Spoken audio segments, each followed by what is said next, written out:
Hello, you all. Thank you so much for joining me.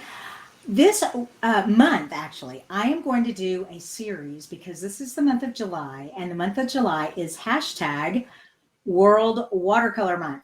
And so every Monday during July, I'm going to come and share with you some watercolor ideas. Now, this first one I'm doing is perfect for someone who has never played with watercolor before. Okay, it's the perfect project for your first watercolor project.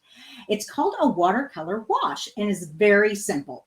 I'm going to share with you the tools that you'll need, the supplies you're going to need, and then I will show you how to do the wash. And then I am going to share with you some projects that I already have finished using the watercolor wash. So thanks again for joining, and I hope you enjoy this. All right, the supplies that you're going to need, first of all, you're going to need some water-based ink. And Stampin' Up, their ink pads are all water-based. And what's really nice about their ink pads is you can squeeze them like this, and then when you open them, the inside of the case works as a watercolor palette. So that's pretty cool. All right, so you're going to need some watercolor or some water-based ink. Then you are going to need watercolor paper. Now, this is our watercolor paper. And it's a cold water pressed watercolor paper, but don't worry, this is your first project. Don't worry about what kind of watercolor paper you have. Ours is great, but if you want to start this right now and you don't want to wait for your order, run out to the craft store and just get some watercolor paper. All right, so you've got that. Like I said, this is for your first one. If you ever get into serious watercolor painting, then you're going to want the high professional grade watercolor paper. But this is great for card making. All right, so we've got that. Now, I do have a paper towel over here. This is to kind of dab my paintbrush. And I don't have a traditional paintbrush. I have what's called an aqua painter. An aqua painter has a tube filled with water. So, and it says push right here. And when you squeeze it, it just squeezes water into the bristles and down on the paper. And I also have a bowl of water. I like to have the bowl of water so I can kind of rinse or get a little extra water without squeezing. So I have that. I also have a little spritz. This is great when you want to get all the paper wet and all at once. Instead of painting with the painter, you can just spritz it all. So we've got that. And then finally, we have a board with some painter's tape. And what we're going to do is we're going to adhere our watercolor paper to this board. And this is just a traditional wooden clipboard, nothing fancy. You could get a watercolor board if you wanted, but these work just fine. It's what I've used since college days when I took art classes. And what we're going to do is we are going to tape down our watercolor paper. And depending, now it comes 4.5 by 6. A card base, of course, is only 4.25 by 5.5. So you would be cutting this down to size. If you want that look where the water doesn't go all the way to the edge, then you'll want to cut your card the size you want it and know where to stay in with the water. But for this first project, we're not going to worry about any of that stuff. We are just taking this piece of watercolor paper and we are putting the tape down. And all this does is it helps the paper from warping, twisting as it gets wet and then as it dries. Because it's going to get very wet and then we're going to dry it. And by keeping the tape there, it's like a stretcher. It keeps the paper stretched flat. Okay, so that's what this is for. And okay.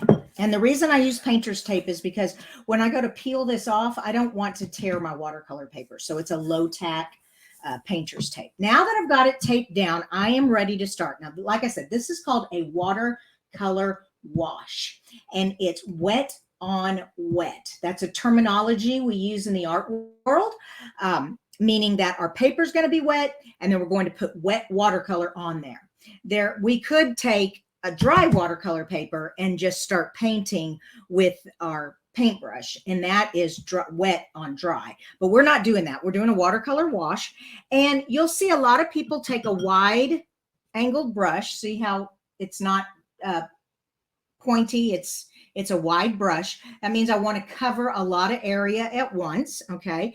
And so we're just getting the paper all wet, okay? And like I said, I like having the bowl of water so I don't have to keep squeezing, but you could just squeeze it. Or you could take the spritzer and spritz it. Now, you don't want to get it so wet that the paper starts dissolving. We don't want that.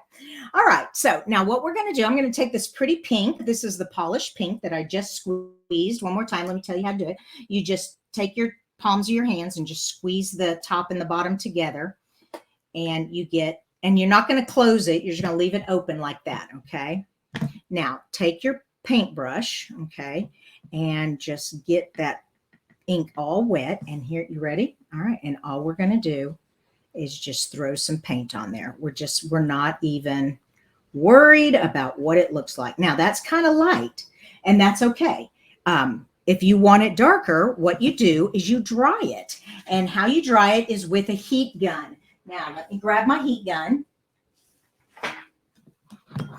Okay, so I've got my heat gun here, and I am just taking this and just in a circular motion. You do not want to burn your paper, but it's going to evaporate pretty quickly. This is a very hot tool.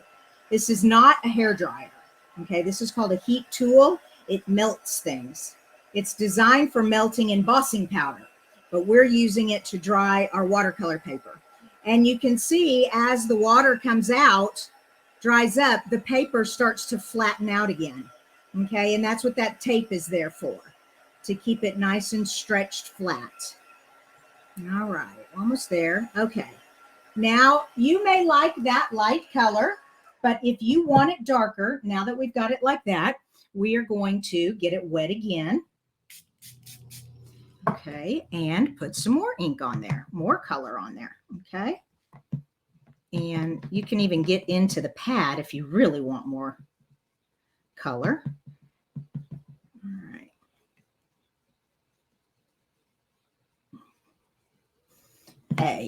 And then we'll dry it again. Okay, now that you have it the color you want, it's time to take it from the board. Be very careful. As you pull this tape away, pull it away from the paper. If you pull it in towards the paper, watercolor paper is very fibrous, and you will just pull the fibers apart and you will tear the paper.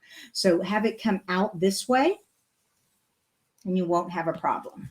Okay, and then down here, just come away from, and of course you can reuse this tape for the next project.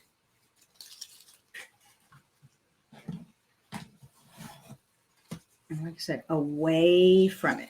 There we go. All right, and that is how you do a watercolor wash. Now I'm going to show you some projects that I did with this, give you some ideas of what you can do with a watercolor wash. Okay, the first one I have here with you is the pink that we did, just the single color pink, and we just did it in the center. And I used it as a background, kind of as a base to anchor down my image, my focal image here. And in this case, candy canes with the mistletoe. So that's from the Sweet Candy Cane stamp set. Then this next one, this one I had the watercolor go all the way past the edge and trimmed it, so there's no white watercolor showing. And then I just adhered it to a cardstock, and I stamped on it the water waves here, stuck the fish on, and finished decorating. I even have some sequins on there to look like bubbles. So that's a fun one, a fish and a wish. And then this one, this is an older stamp set. I love this stamp set. It's still available. It's the Dragonfly Garden. But this one, instead of one color of watercolor, I started with yellow down here. Then I went to pumpkin pie. And then I went to Flirty Flamingo. And that is one of my favorite ways to do watercolor wash, is like a rainbow effect. So that's fun. Then I just stamped and punched out the dragonfly there. All right. Oh, and on this one, notice how we did daffodil, pumpkin pie, Flirty Flamingo. Here I have Granny Apple Green and Coastal Cabana. I think, no, Bermuda Bay, I'm sorry.